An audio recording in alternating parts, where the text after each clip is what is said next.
সমস্ত বাংলাদেশে 300 জন জজের সমন্বয়ে 300টি ইলেকটোরাল ইনকোয়ারি এবং অ্যাডজুডিকেশন কমিটি কাজ করতেছে।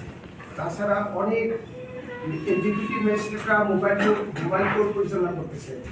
কাজে আমরা মনে করি যে কারোর যদি আচরণবিধি কেউ ভঙ্গ করেছে, এই ধরনের যদি অভিযোগ কেউ করে, অনুগ্রহপূর্বক ইলেকটোরাল ইনকোয়ারি এবং অ্যাডজুডিকেশন কমিটির কাছে আপনারা আপনাদের প্রতিকার দিতে পারেন।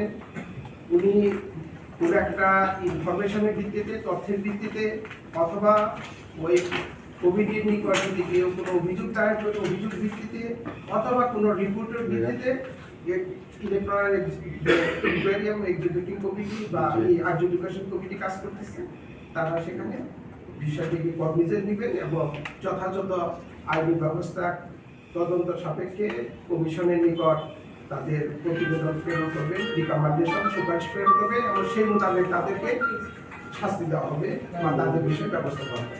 তাছাড়া আপনারা ইতিমধ্যেই জেনেছেন বহু কেসে যে আমাদের মোবাইল কোর্ট যারা কাজ করতেছেন এক্সিকিউটিভ ম্যাজিস্ট্রেটরা, তারাও বিভিন্ন জায়গায় বহু লোককে আচরণবিধি ভঙ্গের কারণে ইতিপূর্বে শাস্তি দিয়েছেন, জরিমানা করেছে। নির্বাচনের কর্মে নিয়োজিত কোনো কর্মকর্তা যদি তিনি নিজেই আচরণবিধি ভঙ্গ করেন বা আইন ভঙ্গ করেন বা তার ভিতরে পক্ষপাতিত্ব বা দেখা দেয়, তাহলেও যে কেউ ইনকোয়ারি, আমাদের যে ইলেকটোরাল ইনকোয়ারি এবং অ্যাডজুডিকেশন কমিটির কাছে আছে, তাদের কাছে অভিযোগ দায়ের করতে পারে।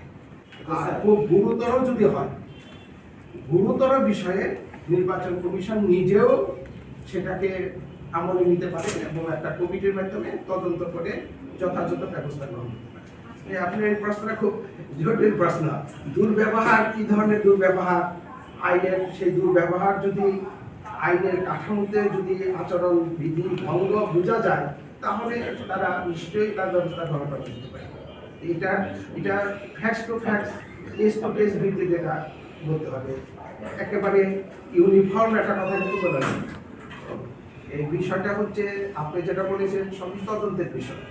কেউ যদি ক্ষুব্ধ হয়, তাহলে আমাদের যে ইলেকটোরাল ইনকোয়ারি এবং অ্যাডজুডিকেশন কমিটি আছে, তার কাছে তারা অভিযোগ দায়ের করতে পারে এবং সেই ইলেকটোরাল ইনকোয়ারি এবং অ্যাডজুডিকেশন কমিটি ঘটনার সত্যতা যদি পান এবং যদি দেখেন যে কেউ কোনো ব্যক্তি বা কোনো প্রার্থী বা কোনো ভোটার যে কেউ হোক তিনি আচরণবিধি ভঙ্গ করেছেন, তাহলে তিনি প্রমাণ সাপেক্ষে তার বিরুদ্ধে যথাযথ ব্যবস্থা গ্রহণ করার জন্য কমিশনের উপর সুপারিশ করবেন এবং কমিশন সেই মোতাবেক তার উপর যথাযথ ব্যবস্থা গ্রহণ করবেন।